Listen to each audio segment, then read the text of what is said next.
Muy buenas tardes para todos. Mucho gusto, mi nombre es Oscar Eduardo Riaño, residente de pediatría de tercer año de la Universidad del Rosario, y el día de hoy hablaremos sobre secuencia de intubación rápida. Espero esta charla sea de todo su agrado y podamos sacar el mayor provecho de ella. Para iniciar, quiero resaltar la importancia de la evaluación general, y para ello, debo remitirme al triángulo de aproximación pediátrica, el cual consta de tres grandes aspectos. El primero de ellos es la apariencia, evaluada a través del tono, la reactividad, la consolabilidad, la mirada, el llanto y el lenguaje propio de cada paciente, de acuerdo al grupo etario y sus capacidades cognitivas, cuya finalidad será valorar el sistema nervioso central y a su vez la oxigenación y perfusión cerebral. En segundo lugar, encontramos a la respiración, evaluada a través de dos grandes ítems. El primero de ellos, encaminado a identificar signos de dificultad, tales como retracción, tiraje, aleteo o taquipnea. El segundo, consiste en pesquisar y reconocer de manera oportuna ruidos respiratorios anormales como estridor, quejido, disfonía, sibilancias o ronquidos. Este segundo aspecto del triángulo de aproximación es fundamental para poder valorar la patología respiratoria. Y finalmente, pero no menos importante, encontramos a la circulación, evaluada a través del color de la piel y la presencia de palidez, livideces, cutis marmórea o cianosis, para finalmente valorar la función cardíaca y la perfusión de órganos. Una vez hemos llevado a cabo esta evaluación general, podremos obtener una evaluación o impresión inicial de nuestro paciente, a partir de la cual podremos responder a las preguntas que nos ofrece el soporte vital avanzado pediátrico. ¿Su paciente responde y respira? Si el paciente no responde ni respira o solo jadea y boquea, muy probablemente la conducta que usted deba realizar es verificar el pulso y dar lugar a un soporte ventilatorio y o RCP según sea el caso. Por otro lado, si el paciente sí responde y respira, deberemos llevar a cabo una evaluación exhaustiva para poder identificar cuáles son esas condiciones comórbidas que afectan a nuestro paciente. La evaluación exhaustiva consta de tres grandes momentos. La evaluación primaria, realizada a través de la mnemotecnia ABCDE, cuya finalidad es poder reconocer y detallar de manera oportuna cuáles son esas patologías potencialmente mortales que amenazan la vida. La evaluación secundaria, a través de la mnemotecnia SAMPLE, consiste en indagar sobre signos y síntomas, alergias, medicamentos, historia clínica previa, la última comida o eventos y exposiciones a los cuales pueda estar enfrentado el paciente que condicionen una situación de enfermedad. Y finalmente, las ayudas diagnósticas a través del laboratorio e imágenes. Esta evaluación exhaustiva nos permitirá identificar un diagnóstico de manera oportuna para poder intervenir rápidamente. Sin embargo, este ciclo debe realizarse de manera continua durante toda nuestra valoración médica, con el fin de evaluar, identificar e intervenir, pero adicionalmente volver a evaluar las intervenciones que hemos iniciado para poder identificar si existen oportunidades de mejora. Antes de iniciar a hablar sobre secuencia de intubación rápida, es importante realizar un apartado que nos hable sobre cuáles son las diferencias anatómicas y fisiológicas propias del tracto respiratorio pediátrico. En la imagen de la izquierda vemos cómo se da lugar a las divisiones del tracto respiratorio, el cual consta de 23 generaciones. Las primeras 10 generaciones tienen un gran componente cartilaginoso. De la generación número 11 a la generación número 16 son conocidas como la vía aérea de conducción de pequeño y mediano calibre, cuyo flujo depende de la presión negativa ejercida a partir de la caja torácica. Y de la generación número 17 en adelante serán conocidas como las vías respiratorias alveolares. En la imagen de la derecha quiero mostrarles cómo se ven afectados dos aspectos fundamentales: el área de sección transversal total y la velocidad relativa del aire, y cómo estos se comportan de acuerdo al número de generaciones de la vía respiratoria. En la imagen, el eje de las X da lugar al número de generaciones respiratorias. La generación número 16 será aquella que divida la vía respiratoria de conducción de la vía respiratoria alveolar. Y vemos cómo a medida que el número de generaciones de la vía respiratoria aumenta, El área de sección transversal total lo hace a su vez de manera continua y progresiva para ser máxima en la vía aérea distal. De manera contraria ocurre con la velocidad. Recordemos que la velocidad está definida como la tasa de desplazamiento de un cuerpo o partícula por unidad de tiempo, y que en un tubo o sistema, la relación entre la velocidad, el flujo y el área transversal se enuncia en la fórmula velocidad es igual a flujo sobre el área, en donde el área es inversamente proporcional a la velocidad. Y esto explica por qué, a medida que el área de sección transversal aumenta de manera gradual, la velocidad disminuye de manera progresiva para ser mínima en la vía respiratoria alveolar o distal. Estas dos características hacen que la vía respiratoria alveolar y a nivel de los sacos alveolares se pueda realizar el mayor objetivo del tracto respiratorio, intercambio de oxígeno y CO2. Esta gráfica de la izquierda engloba un poco lo que hemos hablado hasta el momento. Encontramos que las primeras 16 generaciones son conocidas como la zona de conducción o espacio muerto anatómico. Y de la generación número 17 en adelante, encontramos la zona respiratoria o de intercambio gaseoso. A su vez, nos muestra cómo a medida que el número de generaciones aumenta de manera progresiva, el número de tubos en cada rama también lo hace de forma continua y exponencial, reflejando el incremento en el área de sección transversal total, para llegar a obtener incluso 8 por 10 a la 6 sacos alveolares en la vía aérea distal. El paciente pediátrico tiene unas características importantes en la vía aérea que hacen que sea diferente a la del adulto. Por ejemplo, la vía traqueobronquial es mucho más pequeña. Recordemos que el sistema respiratorio está en continuo desarrollo, maduración y crecimiento hasta los 8 años de edad. Hay publicaciones que describen que el crecimiento puede ser tan alto como el 300% en la vida postnatal.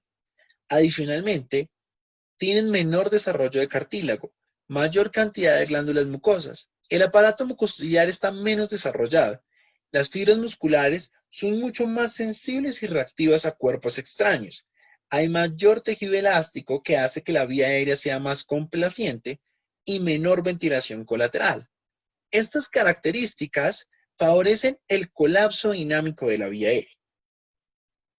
¿Por qué existe menor ventilación colateral?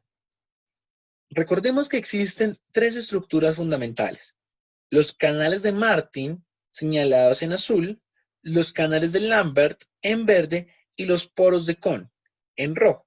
Estas estructuras permiten que cuando yo tenga un alvéolo colapsado, exista flujo de características interdependientes, en donde el flujo va a migrar a través de estas estructuras para favorecer el reclutamiento de estructuras previamente colapsadas. Antes de los 6 años de edad, la ventilación colateral es casi inexistente. Sin embargo, a partir de los 3 a los 4 años de edad, hay un incremento gradual en el número y en el tamaño de estas estructuras. Y es por ello que los pacientes menores de 4 años de edad son más susceptibles al desarrollo de atelectasias. A su vez, existen otras características importantes que hacen que el paciente pediátrico sea más susceptible. Los orificios nasales tienen un menor tamaño y, por tanto, tienen mayor riesgo de obstrucción por moco y conducir rápidamente a un síndrome de dificultad respiratoria, especialmente en los menores de 6 meses de edad considerados respiradores nasales obligados. Publicaciones refieren que la resistencia en la vía aérea puede ser tan alta como el 45% a nivel de la nariz. Por otro lado, si tenemos en cuenta la cavidad orofaringea, la lengua es más grande y ancha en relación con el maxilar inferior. Ocupa completamente la cavidad oral y puede rápidamente causar obstrucción en la vía aérea de manera muy fácil, especialmente en el lactante menor, considerándose la principal causa de obstrucción de la vía aérea. Existen otras características importantes que diferencian la vía aérea del paciente pediátrico de la del adulto. El occipucio en los niños es mucho más prominente. Veamos cómo en la imagen el occipucio del adulto es mucho más plano, lo cual es importante a la hora de poder llevar a cabo un posicionamiento con el fin de dar lugar a la alineación entre el eje oral, faríngeo y laríngeo. Esto determina mayor dificultad en la visualización de la glotis y la intubación endotraqueal en el paciente pediátrico.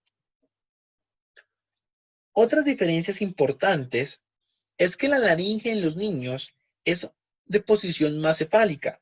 Puede estar localizada a nivel de C2, C3 o C4, a diferencia en los adultos, en donde la laringe está a nivel generalmente de C4 y C5. A medida que crece el lactante, la laringe se desplaza caudalmente, pero esto explica por qué la visualización de la glotis en el paciente pediátrico es de mayor dificultad. Otra diferencia importante es que en los niños la epiglotis es más larga, rígida y con forma de U o V, y el ángulo que forma con el pared anterior de la faringe es de alrededor de 45 grados. A diferencia de lo que sucede en los adultos, donde la epiglotis es una estructura más ancha y está mucho más cercana a la base de la lengua. Aunado, existen estructuras que son proporcionalmente más grandes en los niños, como son los cartílagos cuneiformes y aritenoides, señalados aquí en las flechas. La epiglotis se encuentra entonces en una posición más alta, muy cerca al paladar blando, lo cual favorece la respiración nasal en lugar de la respiración oral, característica que facilita al lactante succionar su alimento y respirar a la vez. Clínicamente, estas diferencias hacen que la visualización de la glotis sea más fácil con hoja recta de laringoscopio en niños pequeños, especialmente en menores de 2 años de edad. Esta imagen nos muestra lo que hablábamos anteriormente. Veamos cómo en el adulto existe una distancia considerable entre el velo del paladar y el vértice y el cuerpo de la epiglotis, a diferencia de lo que ocurre en el paciente pediátrico, en donde la epiglotis está en íntimo contacto con el velo del paladar, dada la posición más cefálica de estas estructuras a nivel de la laringe. Finalmente, la vía aérea del paciente pediátrico tiene característica de embudo o en forma cónica, donde el sitio más estrecho es el cartílago cricoides, a diferencia del adulto, donde la vía aérea es cilíndrica y la zona más estrecha es la glotis. Esta diferencia tiene dos características importantes a nivel clínico. El primero de ellos es que el cricoides, al ser el sitio más estrecho, es el sitio donde frecuentemente se van a alojar los cuerpos extraños. Y en segundo lugar, hay algunos autores que dicen que la intubación sin balón debería realizarse en aquellos menores de 8 años de edad por la característica de embudo o de conicidad de su vía aérea, puesto que ésta permite que se haga un adecuado sello, evitando la aspiración o la fuga de aire. Por otro lado, es importante resaltar que el peso y la talla son los determinantes en el tamaño de la vía aérea y no el género. Vemos cómo en esta gráfica de la izquierda, a medida que la edad del niño se va haciendo mayor, el diámetro interno y longitud de la vía aérea también lo hace de manera continua. Y es por ello que a menor edad el niño es más susceptible a generar obstrucción con menor cantidad de moco, al tener una vía aérea más pequeña y por ende favorecer la resistencia al flujo. La dirección de la tráquea en el paciente pediátrico con respecto a la del adulto también es completamente diferente. La localización de la tráquea en el paciente pediátrico es caudal y posterior, a diferencia de la del adulto, que es medial y recta. Consecuentemente, en el niño, la aplicación en el cartílago cricoides de una presión es más efectiva y mejora la visualización de la glotis.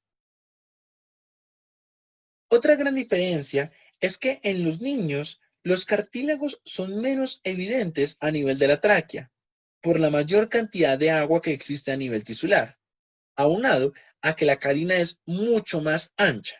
Estas características, sumadas a las previamente nombradas, hacen que la vía aérea del paciente pediátrico tienda al colapso.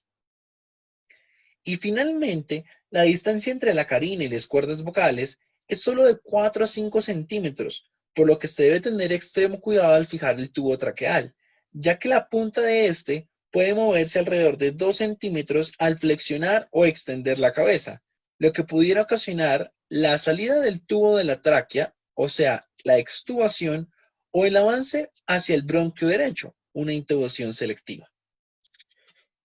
Existen, a su vez, diferencias importantes fisiológicas entre el paciente pediátrico y el adulto.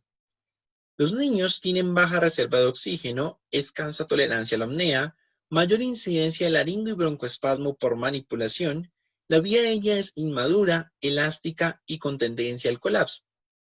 Los músculos respiratorios son menos desarrollados y por tanto son más vulnerables a la fatiga, hay mayor riesgo de bradicardia por manipulación de la vía aérea y el concepto de volumen corriente y volumen de cierre ocurren a un mismo nivel. En niños, el grosor de la pared es el 30% total en la vía aérea pequeña, comparado con tan solo un 15% en el adulto. La mucosa traqueobronquial es más laxa y vascularizada, favoreciendo un mayor grado de inflamación, reactividad y producción de moco. En la imagen de la izquierda vemos un corte transversal de la tráquea, en un niño y en un adulto, en una condición normal y en una condición donde existe un edema de 1 milímetro de la pared, en donde tan solo el edema de la pared en el niño puede disminuir la luz en hasta un 64% versus un 35% en el adulto. Esto pudiese explicarse por la ley de Poisson. Recordemos que la resistencia es directamente proporcional a la viscosidad por la longitud e inversamente proporcional al radio elevado a la cuarta potencia.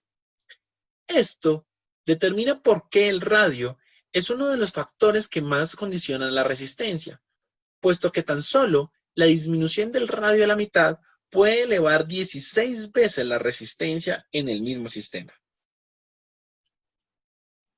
Por otro lado, el consumo de oxígeno y la tasa metabólica en los niños es diferente a la de los adultos, siendo más alta con mayor demanda de oxígeno a un grupo etario menor. En recién nacidos puede ser tan alta como de 6 a 8 mililitros kilominuto, en lactantes de 3 a 4 mililitros kilominuto y en adultos de 2 a 3 mililitros por kilominuto. A su vez, el diafragma y los músculos intercostales del recién nacido y el lactante son pobres en miofibrillas tipo 1, las cuales permiten movimientos repetitivos sin fatiga, por lo que cualquier condición que aumente el trabajo ventilatorio puede generar rápidamente fatiga muscular. A su vez, el ángulo de inserción del diafragma en el abdomen es más agudo en los niños pequeños versus niños mayores, lo que reduce la eficiencia ventilatoria durante su contracción. Finalmente, el abdomen en el lactante es más prominente, el cual presiona en dirección cefálica al diafragma por debajo de su curvatura ideal de contracción. Todos estos aspectos predisponen al paciente pediátrico a desarrollar fatiga muscular rápida y falla respiratoria. Otro concepto importante es la capacidad de cierre, entendida como el volumen por debajo del cual la vía aérea tiende al colapso. Para ello, es relevante entender que en los niños la respiración del volumen corriente se produce al mismo volumen o nivel que el volumen de cierre. En la imagen de la izquierda está graficada la capacidad pulmonar total en niños y adultos. Podemos observar cómo el volumen tidal en los niños ocurre al mismo nivel que el volumen de cierre.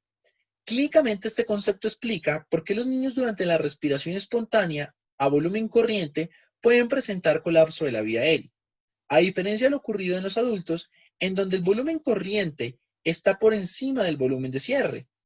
y este solo será alcanzado posterior a la exhalación del volumen de reserva expiratorio, concluyendo de esta manera que la capacidad de cierre es mayor a la capacidad residual funcional en los niños.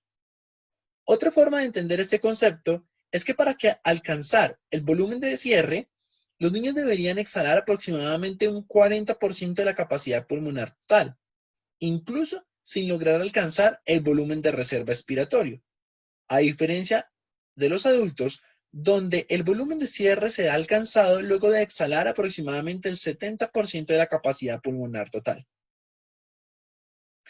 Este concepto explica por qué los adultos tienen y toleran tiempos expiratorios más prolongados.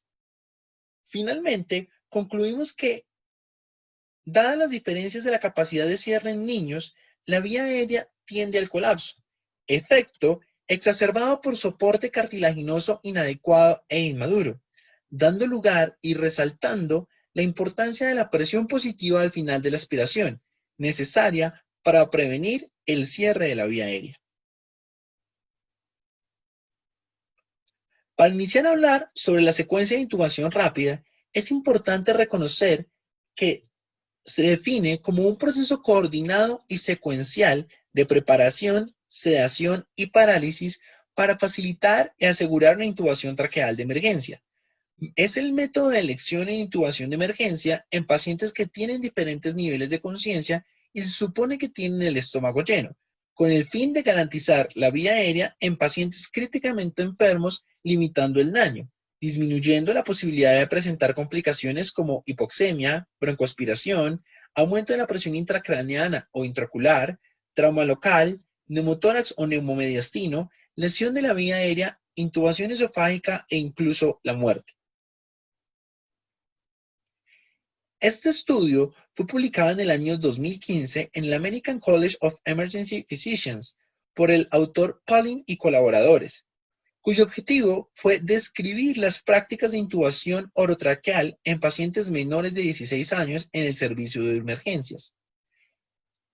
Fue un estudio realizado entre el año 2002 a 2012, en donde se incluyeron más de 10 centros o departamentos de emergencias, siendo un estudio prospectivo multicéntrico realizado en Estados Unidos, Canadá y Australia. Se evaluaron más de 1.000 intubaciones orotraqueales y se concluyó que la secuencia de intubación rápida se asoció con una tasa de éxito del primer intento de intubación significativamente mayor, 83%, versus la sedación sin parálisis, un 55%. De esta forma, refleja que la secuencia de intubación rápida tiene 3.4 veces mayor probabilidad de éxito de intubación en el primer intento. Las indicaciones de secuencia de intubación rápida son similares a las de intubación endotraqueal. Se agrupan en 4 grandes grupos. El primero de ellos incluye a todos aquellos pacientes con alteración en la oxigenación y o ventilación, en donde la insuficiencia respiratoria puede ser el resultado de una enfermedad pulmonar primaria o de otros procesos asociados con compromiso respiratorio. El segundo da lugar a la incapacidad para mantener y o proteger la vía aérea, por obstrucción de la vía aérea, trauma o alteración del estado mental. El tercer grupo incluye a los pacientes con potencial deterioro clínico, por ejemplo, con lesiones por inhalación, epiglotitis, quemaduras de la vía aérea, shock anafiláctico y sepsis. Y finalmente, en el último grupo, encontramos aquellos pacientes que serán susceptibles de estudios diagnósticos, transporte o procedimientos quirúrgicos. La secuencia de intubación rápida incluye varios pasos. Se engloban en la mnemotecnia de las 7 Ps: preparación, preoxigenación, pretratamiento, parálisis con inducción, protección, posicionamiento del tubo y posintubación. Como vemos en esta imagen, se le ha dado un tiempo específico a cada uno de ellos, de manera secuencial. Sin embargo, cabe hacer la aclaración de que muchos de estos pasos pueden hacerse según sea la indicación y la situación clínica del paciente de manera simultánea para agilizar el proceso. El primer paso es el de la preparación, en el cual se debe desarrollar rápidamente un plan de tratamiento para la intubación basado en el estado clínico del paciente. Se realiza antes y durante el periodo de oxigenación y se recomienda el uso activo de listas de verificación para reducir la frecuencia de errores. Es esencial conocer a detalle la historia clínica del paciente. Para ello, nos recomiendan la mnemotecnia AMCHO, muy similar a la de la evaluación secundaria SAMPLE. Esta incluye alergias, medicamentos, comidas, historia clínica previa y el origen de la condición clínica subyacente. A su vez, es de vital importancia hacer un examen físico juicioso y poder contar con todo el equipo necesario, incluyendo un plan de contingencia en caso de intubación fallida. La manera ideal para poder llevar a cabo la preparación de manera clara, exhaustiva y sin errores es a través del ABCD y veremos cómo se hace. Recordemos que la A de la vía aérea incluye evaluar la permeabilidad y es por ello que durante este paso debemos descartar cualquier anomalía o causa de obstrucción de la vía aérea, tales como tumores, infecciones, cuerpos extraños y o hemorragias. A su vez, es de vital importancia la clasificación de la vía aérea, teniendo en cuenta los antecedentes de intubación difícil y o enfermedades que alteren la vía aérea, sean congénitas, adquiridas o traumáticas.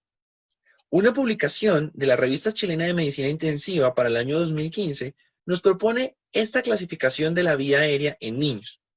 La vía aérea inesperada, la cual no tiene predictores de vía aérea difícil, no tiene síntomas de signos de alteración respiratoria y no hay antecedentes de problemas respiratorios recientes.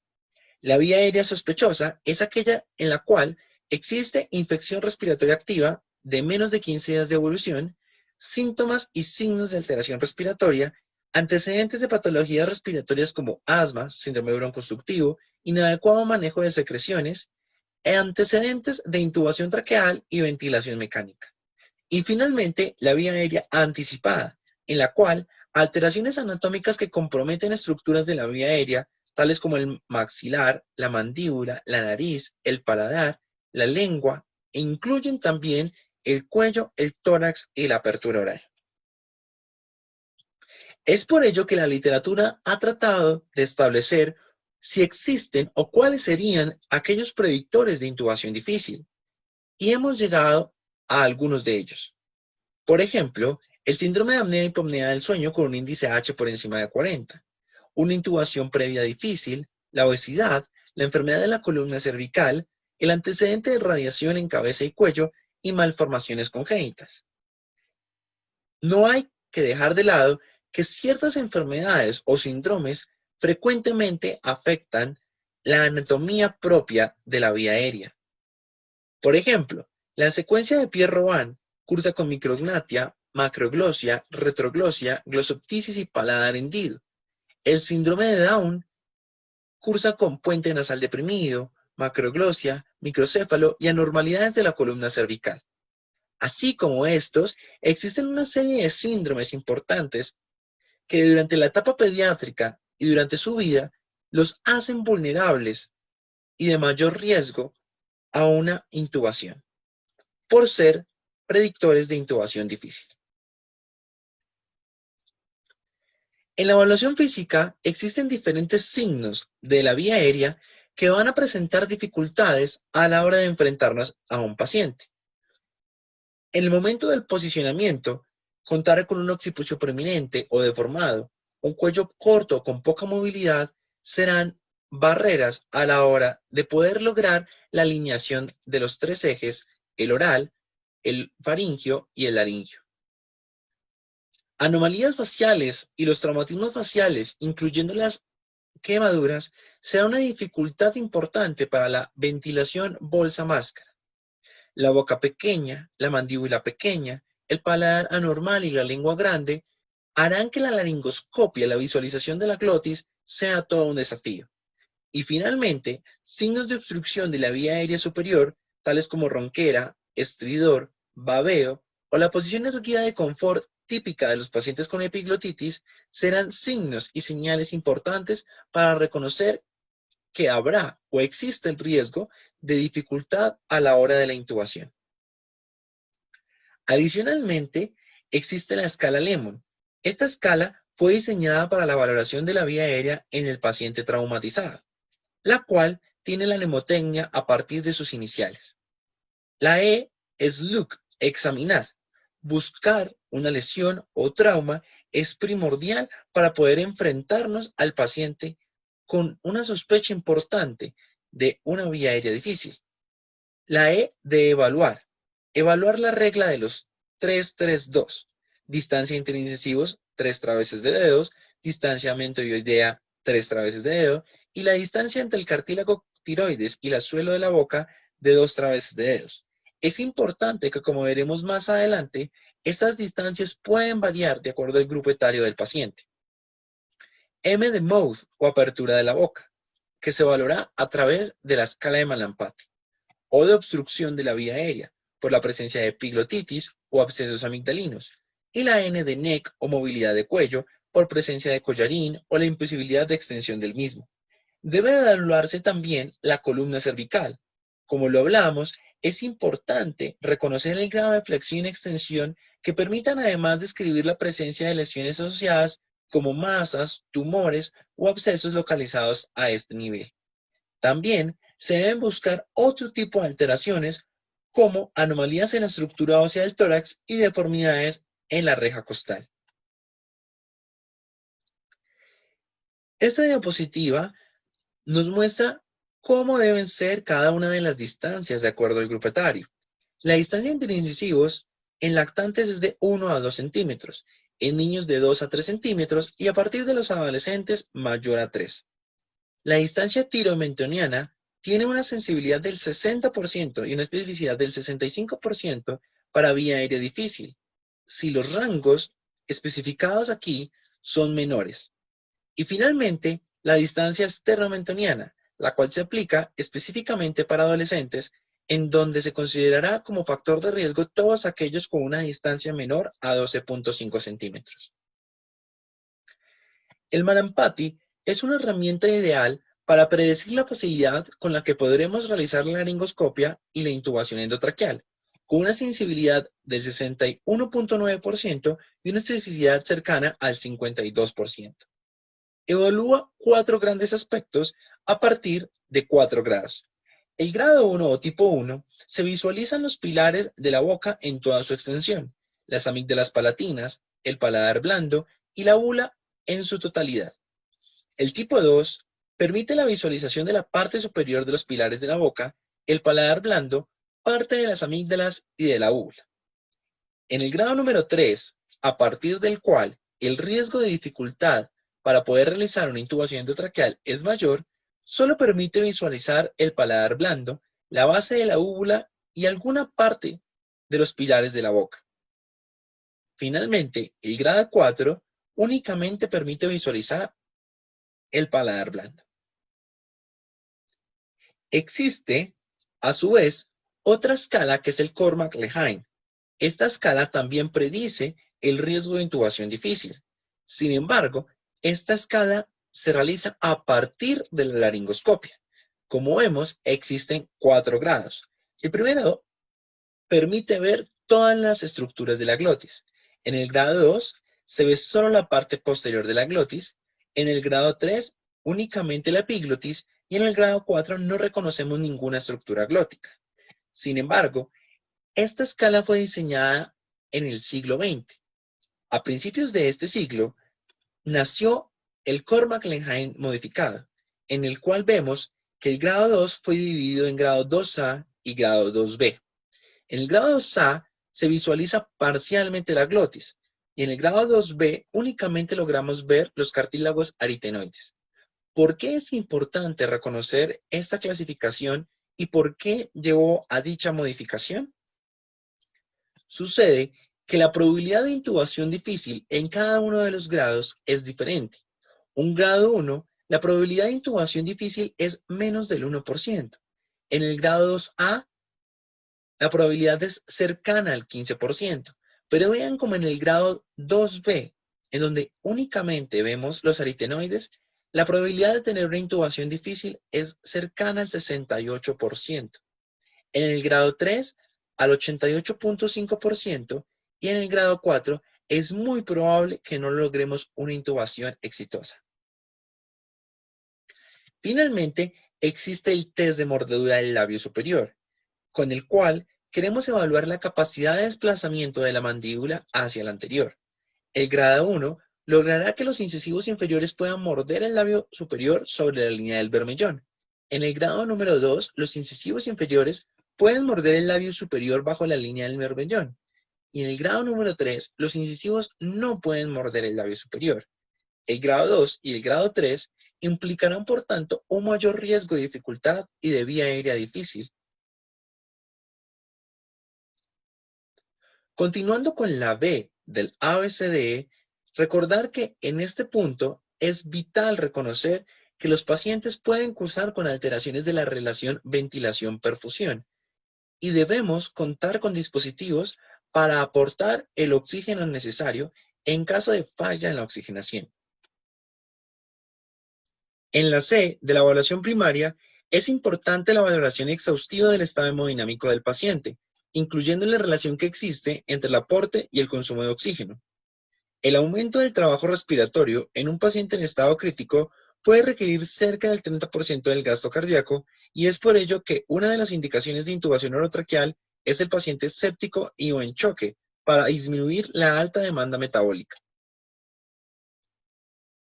En la D se debe evaluar el estado de conciencia y como parte de este proceso de preparación debemos contar con las herramientas necesarias para asegurar y mantener permeable la vía aérea, así como el manejo adecuado de las secreciones.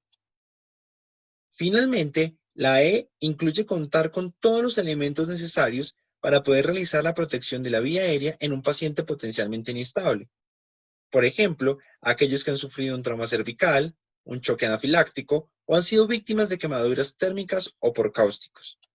Asimismo, se debe contar con cada una de las herramientas necesarias para llevar a cabo la secuencia de intubación rápida, a partir de la mnemotecnia SOFAME, succión, oxígeno, fármacos, vía aérea, elementos de monitorización, incluyendo el CO2 expirado, el personal asistencial y los accesos venosos para la administración de medicamentos.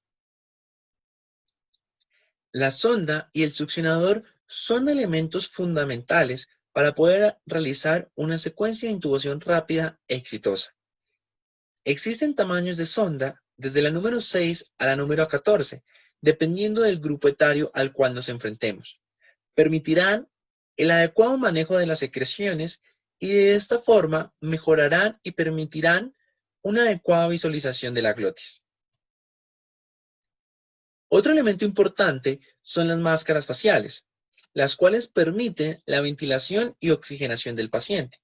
Pueden utilizarse solas o con cánula naso-urofaringea. Existen en forma anatómica, a disposición de hoja o en forma redonda. Lo importante a la hora de elegir el tamaño adecuado es que no queden muy pequeñas ni queden muy grandes. Para ello, deben cubrir desde el mentón hasta el puente de la nariz. Es igualmente importante el adecuado posicionamiento de la máscara facial, y es para ello que debemos remitirnos a la maniobra de la C y la E. Estas imágenes son tomadas de la reanimación neonatal en la 7ª edición, publicadas por la AJA y la Academia Americana de Pediatría en el año 2016. Y vemos cómo el reanimador, en este caso neonatal, con sus primeros 2 dedos, hace un adecuado sello de la máscara facial a través de la maniobra de la C. Y con los 3 dedos restantes, hace una pequeña tracción de la mandíbula, realizando la maniobra de la E, facilitando la alineación del eje oral, facial y laríngeo. Asimismo, existe la técnica de las 2 manos con tracción mandibular. Esta técnica puede reservarse para casos en donde la ventilación obtenga mayor dificultad, en donde el reanimador inicial o principal se ubica a la cabecera del paciente y realiza la maniobra de la C y la E con ambas manos, y un reanimador secundario se localizará de manera lateral y administrará la ventilación, en este caso a través de un NEPUF, Sin embargo, también podrá realizarse a través de dispositivos como la bolsa válvula mascarilla. Otros elementos importantes dentro de la secuencia de intubación rápida son las cánulas orofaringias, las cuales son dispositivos diseñados para corregir la obstrucción que produce la lengua cuando ésta se desplaza hacia la pared posterior de la faringe. Existen indicaciones diversas para su uso, dentro de las cuales cabe reseñar: facilitar la ventilación con máscara facial en pacientes con obstrucción de la vía aérea superior. Facilitar la ventilación espontánea en pacientes con sedación o en la fase de recuperación de la anestesia. Evitar la mordedura de la lengua en pacientes neurológicos en crisis ictales o con otras alteraciones del estado de la conciencia. Favorecer el manejo de las secreciones orofaringias en pacientes no colaboradores y finalmente mantener permeable la vía aérea superior en pacientes con hipotonía muscular, deterioro neurológico o con falla de coordinación orofaringea. Para hallar el tamaño correcto de este dispositivo, debe colocarse su extremo distal en el ángulo de la mandíbula y el extremo proximal debe coincidir exactamente con la comisura labial del paciente, tal cual lo demuestra esta imagen. Otros dispositivos similares a los previos son las cánulas nasofaringias, las cuales son mejor toleradas por el paciente cuando recuperan su nivel de conciencia, permitiendo permanecer más tiempo insertadas en la vía aérea. El tamaño de este tipo de cánulas se obtiene a partir de la medición que existe entre la punta de la nariz y el trago del paciente. Dentro de la secuencia de intubación rápida, es imprescindible contar con un plan de contingencia en caso de intubación fallida o vía aérea difícil. Para ello, contamos con dispositivos supraglóticos que permiten asegurar la vía aérea, tales como la máscara laringea, los cuales comparten la gran ventaja de requerir menor entrenamiento para su adecuada posición. Existen diversos tamaños de acuerdo al grupo etario, cuyo balón debe ser insuflado con la cantidad de aire propuesta por el comerciante, la cual está descrita en el mismo dispositivo. En conclusión, la gran indicación del uso de dispositivos supraglóticos, tales como la máscara laringea, es aquel paciente en donde la ventilación y la intubación son difíciles. Un dispositivo alternativo es la máscara AirQ, la cual es similar a la máscara laringea, pero tiene como ventaja adicional que permite la intubación traqueal a ciegas al poder introducir un tubo orotraqueal a través del orificio que posee. Y finalmente, el tubo laringio o convitubo, el cual consta de dos balones, el primero de ellos ubicado a nivel esofágico para evitar la regurgitación, y el segundo a nivel orotraqueal evitando el escape de volumen. Comparte a su vez las ventajas descritas previamente para los dispositivos supraglóticos. El tamaño depende del peso y la talla propio de cada paciente en relación con el grupo etario. Un elemento importante e indispensable para poder llevar a cabo la secuencia de intubación rápida es el laringoscopio. Existen dos tipos de hojas para poder visualizar la glotis. La hoja Miller, o también conocida como hoja recta, permite pisar la epiglotis y exponer la abertura de la glotis. Teniendo en cuenta las diferencias anatómicas propias de la vía aérea de los niños, algunos autores recomiendan su uso incluso hasta los 6 años de edad. Sin embargo, otra corriente de autores indica su uso preferiblemente en menores de 2 años. La hoja Macintosh u hoja curva se aloja a nivel de la bayécula y permite el desplazamiento anterior de la lengua exponiendo la glotis. Por lo anterior, es de elección en el paciente mayor. Existen diferentes tamaños de hoja, desde la número 0 hasta la número 3, de acuerdo al grupo etario. Así como lo nombraremos en la característica y en las recomendaciones al momento de la elección del tubo orotraqueal, es primordial contar con el tamaño de hoja apropiado para su edad, pero a su vez, el tamaño siguiente y o previo en caso de ser necesario para obtener una mejor visualización de las estructuras glóticas. Del mismo modo, los tamaños del tubo orotraqueal varían de acuerdo a la edad. En prematuros y en recién nacidos, el peso es un determinante importante a la hora de la elección del tamaño correcto. A partir de los 2 años de edad, existen ecuaciones que permiten una aproximación del tamaño del tubo requerido, las cuales son edad en años sobre 4 más 4 para los tubos sin balón y edad en años en 4 más 3.5 para los tubos con balón. La decisión de si usar o no balón en el paciente pediátrico es debatida. Algunas publicaciones recomiendan no usarlo basándose en la característica cónica de la vía aérea en los niños, la cual da lugar a un sello fisiológico y evita, de esta manera, la posibilidad de lesiones de la mucosa y el riesgo de complicaciones futuras. Otros autores están a favor del uso del balón, puesto que sostienen que éste permite mayor control de la presión y disminuye el riesgo de aspiración. Finalmente, para responder a la pregunta de cuál es la longitud a la cual se debe fijar el tubo a nivel de la comisura labial, existen fórmulas tales como la edad sobre 2 más 12, aplicable a partir de los 2 años de edad, u otras como el diámetro del tubo por 3, la cual es de las más usadas en la práctica diaria. En la población neonatal, dicha distancia se aproxima al sumar 6 al tamaño del tubo elegido para la intubación. Esta tabla resume los elementos necesarios para llevar a cabo una intubación orotraqueal de manera segura y exitosa, según el grupo etario. Es vital contar a la mano con este tipo de herramientas visuales que permitan y faciliten la toma de decisiones en momentos de urgencia. Continuando con los pasos de la secuencia de intubación rápida, el segundo de ellos es la preoxigenación, siendo indispensable durante este momento la adecuada monitorización de los signos vitales, incluyendo idealmente el CO2 expirado. Este paso consiste en reemplazar el nitrógeno de la capacidad residual funcional por oxígeno administrado mediante FiO2 al 100%. Recordemos que los niños tienen menor capacidad residual funcional, por lo que en ellos la preoxigenación es menos efectiva, pero vital.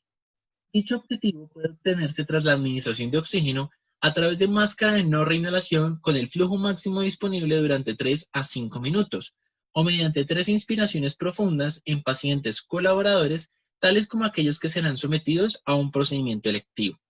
De igual manera, puede realizarse usando la bolsa válvula mascarilla con flujo alto de oxígeno y volúmenes pequeños durante 1 a 2 minutos con el fin de conseguir saturaciones lo más altas posibles. Al ser este un dispositivo que administra presión positiva en la vía aérea, algunos autores recomiendan acompañar su uso de la maniobra de Selig con el fin de reducir el riesgo de distensión gástrica que pueda interferir con la hemodinámica actual, evitando a su vez la regurgitación y la aspiración. La preoxigenación adecuada minimiza la presión parcial de nitrógeno en los alvéolos, maximizando así la conducción para el movimiento de oxígeno desde el espacio aéreo hacia la sangre. En los últimos años se ha desarrollado una técnica innovadora, la oxigenación durante la apnea. Esta técnica retrasa el inicio de la hipoxemia después del cese de la ventilación a través del suministro continuo de oxígeno, teniendo en cuenta que se reportan tasas de desaturación entre el 13 y el 50% de las intubaciones, dependiendo de la dificultad de la ventilación y en relación con 4 factores determinantes, como el gradiente alveolo-arterial de oxígeno, la alteración de la relación ventilación-perfusión, el flujo inspiratorio y la posibilidad de contar con un flujo continuo de oxígeno en los alvéolos. Teniendo en cuenta las diferencias anatómicas y fisiológicas propias del paciente pediátrico previamente reseñadas, aunado a que los alvéolos continúan utilizando oxígeno incluso sin movimientos diafragmáticos o expansión pulmonar, los niños tienden con mayor rapidez a la desaturación de oxígeno durante la apnea. Esta imagen grafica el comportamiento de la saturación de oxígeno en relación con el tiempo de apnea en diversos escenarios. Como podemos observar en los niños, entre el tercer y el cuarto minuto existe una caída importante de la saturación de oxígeno, llegando rápidamente al 70%, límite por debajo del cual existe riesgo de desarrollar arritmias, lesión cerebral hipóxica y o muerte. Contrario sucede en un adulto promedio, en donde dicha pendiente se alcanza aproximadamente entre los 8 y 9 minutos de apnea. Teniendo en cuenta lo anterior, la oxigenación durante la apnea puede ser una herramienta útil y valiosa durante la secuencia de intubación rápida en niños, al disminuir el riesgo de hipoxemia durante este periodo. Sin embargo, existe controversia con respecto a su utilidad. En un trabajo realizado en el 2019, en donde se evaluó la oxigenación durante la apnea como una intervención de mejora en la UCI pediátrica, se concluyó que la implementación de la oxigenación amniótica fue factible y se asoció con una reducción significativa en la desaturación de oxígeno moderada y severa, considerando su uso en niños en estado crítico. Una segunda publicación del 2019, cuyo objetivo fue evaluar el impacto de dicha intervención en el Departamento de Urgencias Pediátricas, concluye que la oxigenación amniótica es una intervención de fácil aplicación asociada a la disminución de la hipoxemia durante la intubación orotraqueal pediátrica, documentando que casi el 50% de los niños que no reciben oxigenación amniótica experimentaron hipoxemia, versus menos del 25% de aquellos que sí la recibieron. Por otro lado, en un manuscrito del 2019, no se encontró asociación entre el uso de oxigenación amniótica y un menor riesgo de desaturación durante la secuencia de intubación rápida. Esto demuestra que la eficacia de la oxigenación amniótica en la intubación de pacientes críticamente enfermos está en debate, particularmente en pacientes con enfermedad pulmonar del espacio aéreo y vía aérea difícil. En abril de este año, Scott y colaboradores publican en Pediatric Anesthesiology unas consideraciones sobre la oxigenación durante la apnea. En primer lugar, el flujo alto versus el flujo bajo no ha demostrado diferencia significativa en el tiempo hasta la desaturación. Se recomienda el uso de cánula nasal convencional a 0.2 litros por kilo minuto durante el abordaje de la vía aérea cuando se anticipe dificultad o en aquellos susceptibles a desaturación rápida, con el objetivo de disminuir la posibilidad de una desaturación clínicamente significativa que conduzca al aborto prematuro de un intento o un evento adverso grave, mejorando la tasa de éxito de intubación y la seguridad del paciente en apnea. Adicionalmente, aseguran que la oxigenación durante la apnea es útil durante el manejo de la vía aérea con los alumnos, ya que permite más tiempo reduciendo el estrés en el aprendiz y el supervisor mientras se mantiene la saturación y la seguridad del paciente. Finalmente, se concluye que es una herramienta valiosa y novedosa dentro de la secuencia de intubación rápida, especialmente pediátrica, la cual requiere mayor intervención e investigación.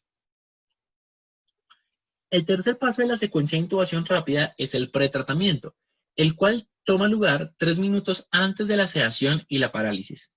En el estudio observacional prospectivo multicéntrico que les comenté previamente, se evaluó el uso de premedicación encontrándose una reducción importante en el uso de estos medicamentos con un empleo en menos del 30% de las intubaciones al final del estudio, concluyendo que es una medida opcional en la cual se debe evaluar el potencial beneficio así como los posibles eventos adversos.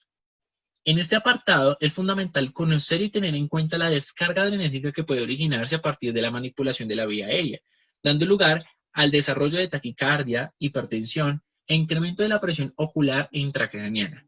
De igual forma, es esencial previsar el manejo dinámico de los líquidos endovenosos, teniendo en cuenta que la ventilación con presión positiva disminuye la precarga.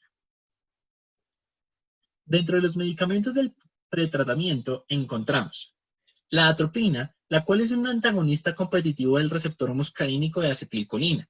No debe usarse de rutina y su uso se limita principalmente a menores de 12 meses con el fin de evitar la bradicardia inducida por el estímulo vagal. A su vez, el efecto en la frecuencia cardíaca puede persistir por horas, por lo que podría prevenir la bradicardia por hipoxemia. La dosis es de 0.02 miligramos por kilo, máximo 1 miligramo intravenoso sin una dosis mínima. Adicionalmente, dilata las pupilas. Si bien no elimina la constricción pupilar en respuesta a la luz, puede restringir la capacidad de evaluar un cambio en el estado neurológico una vez que el paciente está bajo bloqueo neuromuscular. Las pautas de la Asociación Americana del Corazón indican que el pretratamiento con atropina es apropiado para pacientes sometidos a parálisis muscular con succinilcolina, teniendo en cuenta que este se ha asociado con bradicardia y asistolia en niños. Un segundo medicamento es la succinilcolina, la cual actúa como un agente despolarizante en la unión neuromuscular, usado antiguamente en la fase de pretratamiento para el control de las fasciculaciones. Sin embargo, hoy en día no existe suficiente evidencia que respalde su uso, por lo cual no se recomienda. El fentanil es un opioide de vida media ultracorta, el cual atenúa la respuesta simpática refleja producto de la manipulación de la vía aérea y ofrece un efecto analgésico. Puede emplearse en pacientes normotensos e hipertensos cuya condición pudiese incrementar la presión intracraneal.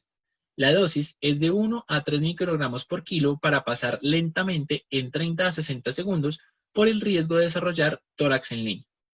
Es importante reconocer las posibles reacciones adversas a este medicamento, como son la hipotensión y la depresión respiratoria.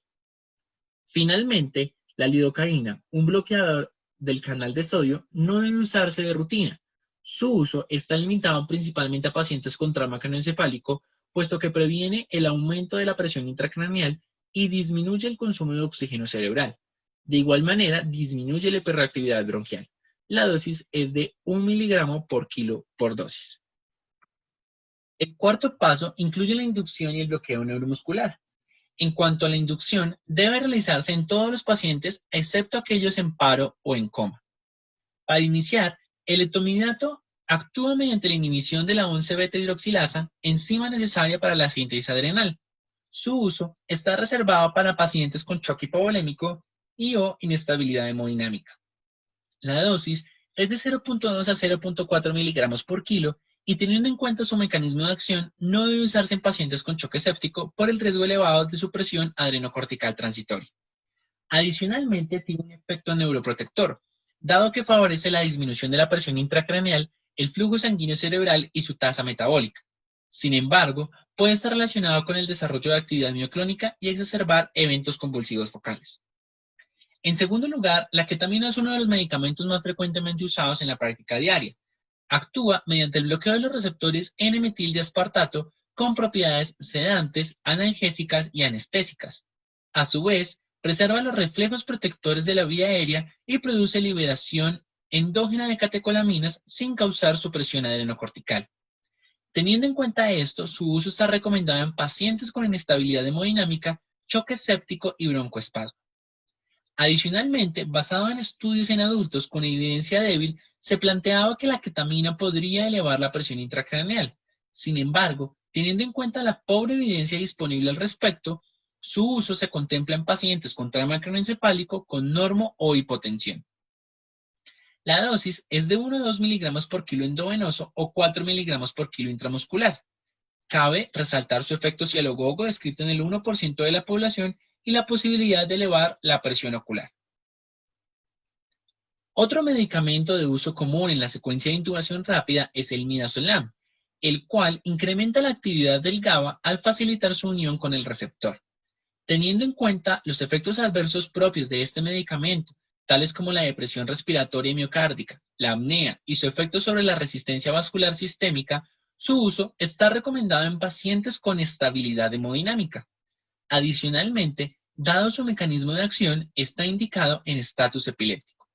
Una ventaja que ofrece el midazolam es la diversidad en la vía de administración, ya sea intravenosa, intranasal o intramuscular, de acuerdo a la condición clínica actual.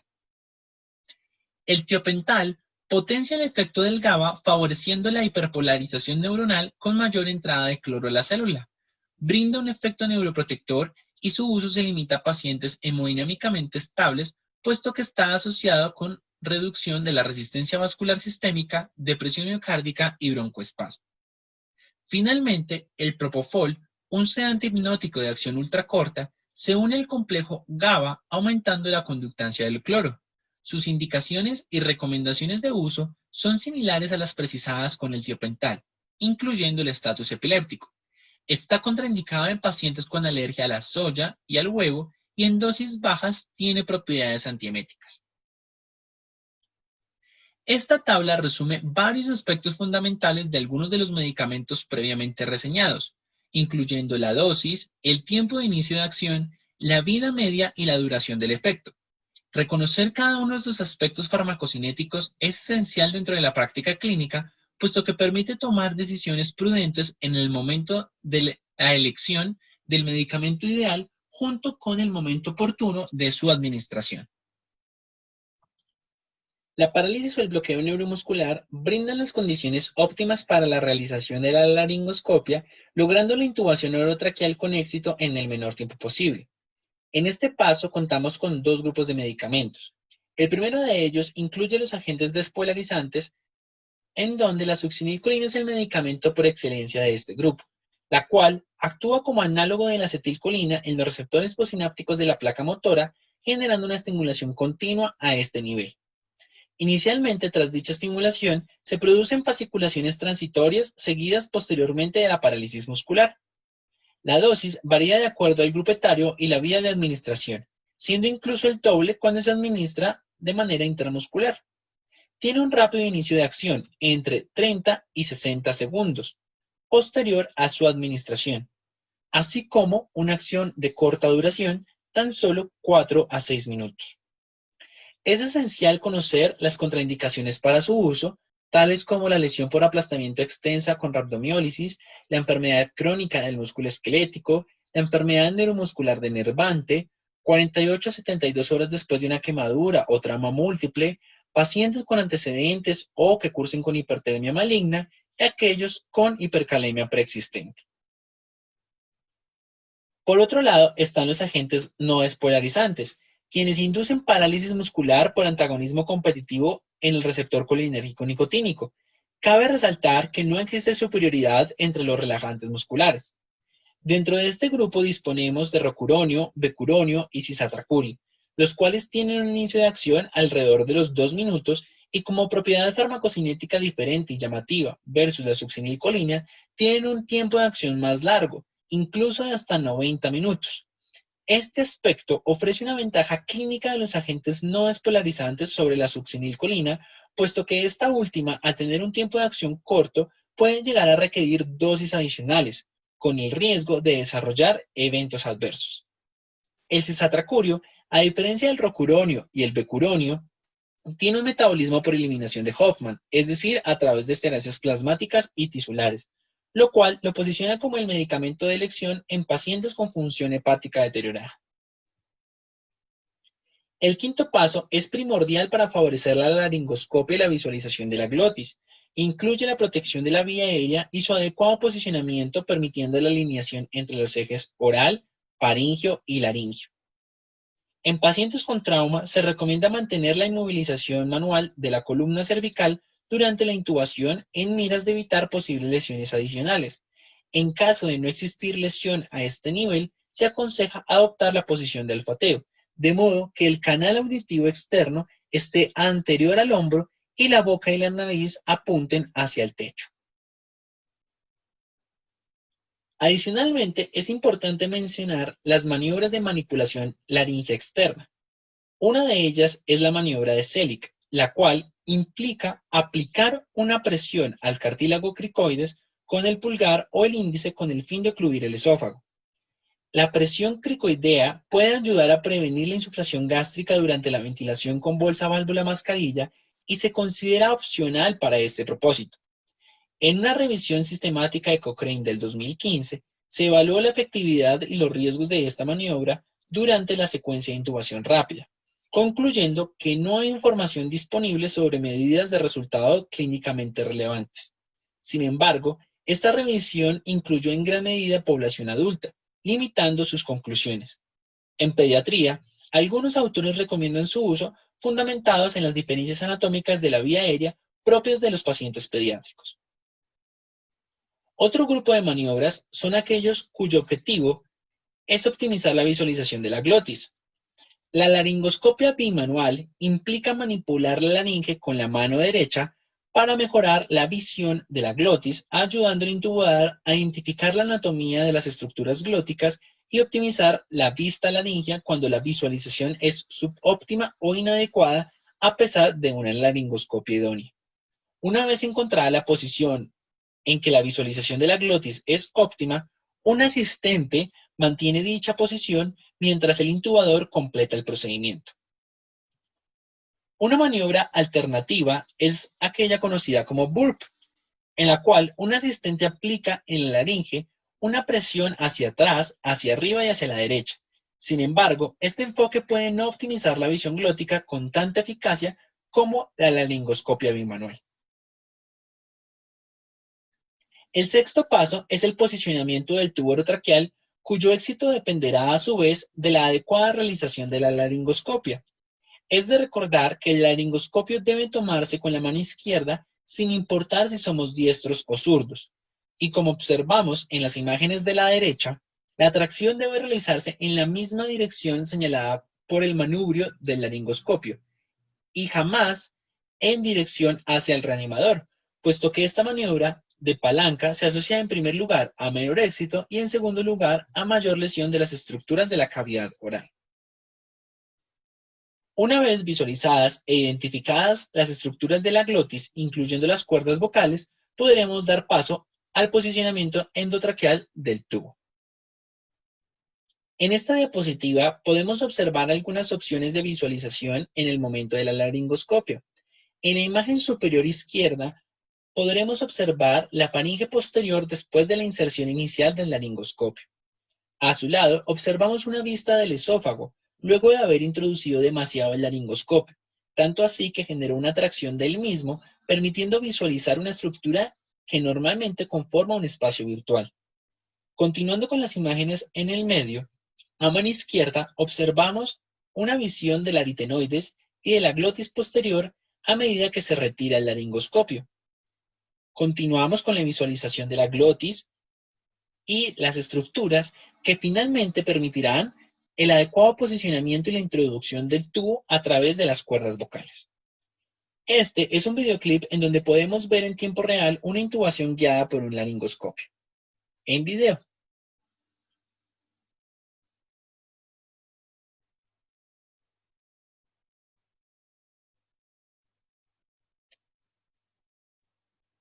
Podemos observar cómo el reanimador introduce el laringoscopio por la comisura labial del lado derecho del paciente, tratando de desplazar poco a poco la lengua hasta encontrar la orofaringe y la porción posterior de la misma.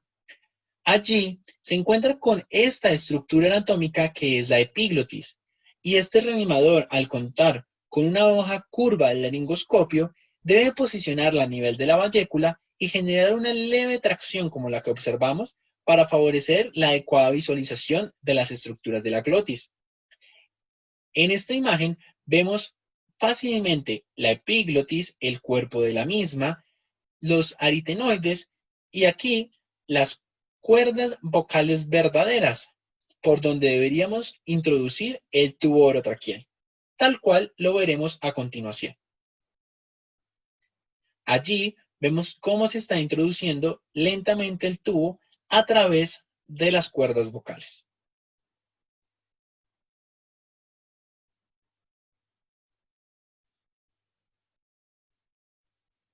Finalmente, se debe llevar a cabo diversos procedimientos posteriores a la inserción del tubo, los cuales incluyen en primera instancia corroborar el adecuado posicionamiento del mismo.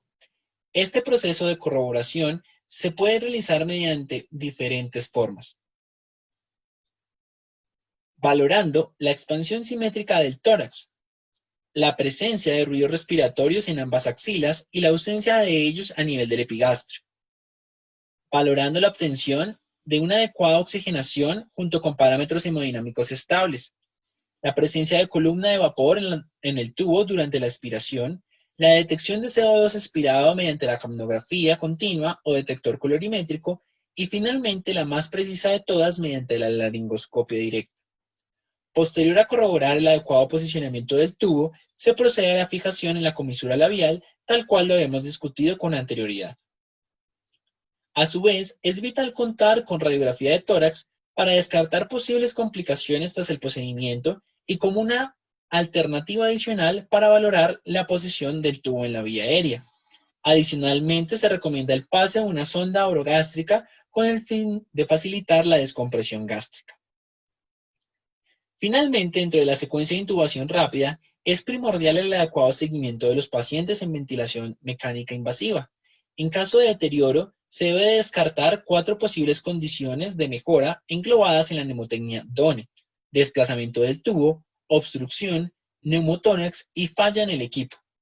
Asimismo, debe iniciarse sedación y analgesia de mantenimiento y, si está indicado, bloqueo neuromuscular. Esta tabla resume las infusiones sugeridas para dichos objetivos. Para terminar, y en el contexto de la pandemia a la cual nos enfrentamos hoy en día por la infección de SARS-CoV-2, Existen algunas consideraciones relevantes en la secuencia de intubación rápida para pacientes sospechosos o confirmados de COVID-19. El recurso humano debe limitarse a la enfermera jefe, el médico y la terapeuta respiratoria para minimizar la exposición a posibles alergenos.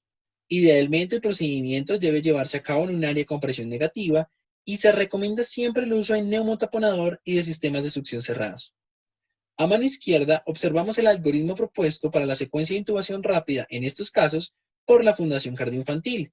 Cabe recalcar algunos aspectos importantes y diferentes a lo previamente estudiado a lo largo de esta charla. Se recomienda realizar la preoxigenación con máscara facial y filtro inspiratorio por aproximadamente 3 minutos. Como nos muestra la imagen, se utiliza dicho filtro o nariz de camello, el cual limita la diseminación del virus. A su vez, se debe evitar la administración de presión positiva. Por otro lado, posterior a la intubación, se recomienda insuflar el neumotaponador y colocar el filtro respectivo. Una vez corroborado su adecuado posicionamiento, debe clampearse para evitar la dispersión de aerosoles y posteriormente realizar la conexión al ventilador, retirando el clampeo e iniciando el soporte ventilatorio programado. Para finalizar, quiero compartir con ustedes este caso al cual me enfrenté en uno de mis hospitales base. Consiste en un paciente masculino de 15 meses de edad, previamente sano y sin antecedentes de importancia, con esquema de vacunación completo, quien consulta el servicio de urgencias por cuadro clínico de 3 días de evolución, consistente en tos con movilización de secreciones, no cianosante, emetizante en 2 oportunidades, asociado a picos febriles cuantificados, rinorrea y hialina y congestión nasal abundante, que el día de hoy se asocia con remarcada somnolencia. Como noxias de contagio, asiste al jardín y sus padres cursan con rinofaringitis aguda. Los signos vitales de ingreso fueron una tensión arterial de 78/50, una frecuencia cardíaca de 148 latidos por minuto, con una frecuencia respiratoria de 56, temperatura de 37.4 grados centígrados, saturando 78% al aire ambiente. Un peso de 10 kilogramos, talla de 79 centímetros, con una clasificación nutricional de un peso adecuado para la talla y talla adecuada para la edad. La jefa del triage dice: doctor, yo veo a este niño malo, tiene signos de dificultad respiratoria, está cianótico y como dormido. Al examen físico podemos observar un paciente con cianosis peribucal, palidez generalizada, roncos en ambos campos pulmonares y estertores basales, extremidades frías, llenado capilar de 3 segundos, pulsos débiles distales y somnolencia. Como podemos ver en este video, nos enfrentamos a un paciente con un síndrome de dificultad respiratoria severo, dado por disociación tóraco-abdominal que requiere intervención de manera oportuna. Nuestros diagnósticos fueron un paciente con choque séptico de probable origen pulmonar e insuficiencia respiratoria, y las órdenes fueron monitorización continua en sala de reanimación y traslado oportuno a la unidad de cuidado intensivo pediátrico, mantener una vía aérea permeable, administrar oxígeno por máscara de no reinhalación, lograr un acceso venoso, administrar cristaloides en bolo 20 cc por kilo de manera inicial y revalorar continuamente, la administración oportuna dentro de la primera hora de oro del antibiótico y la toma de laboratorios, hemocultivos y radiografía de tórax. Dentro de los resultados obtenidos, contamos con un hemograma con leucocitos en 15.100, predominio de linfocitos, monocitosis, sin alteración en la línea roja ni el conteo plaquetario.